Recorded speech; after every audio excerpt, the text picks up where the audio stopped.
आजबाट चाहिँ टक्क भिडियो हालिदिनु पर्यो है।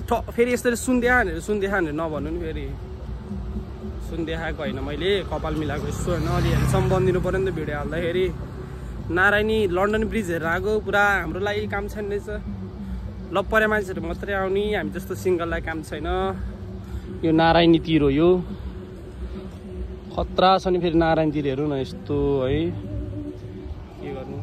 अरूको आइफोनबाट भिडियो बनाउनु पऱ्यो, आफ्नो मोबाइल भए त राम्रो हुन्थ्यो नि। के गर्नु, दिन केही भ्लग हाल्थेँ, यस्तै रहेछ।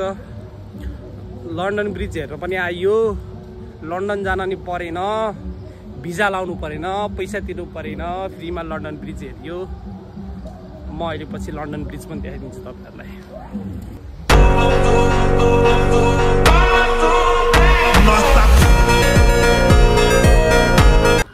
अघि लन्डन ब्रिज भन्थेँ नि होइन, यही हो कि लन्डन ब्रिज। हेरौँ न, चितवनमा नि लन्डन ब्रिज बनाइदियो कि यस्तो बवाल बनाइदियो।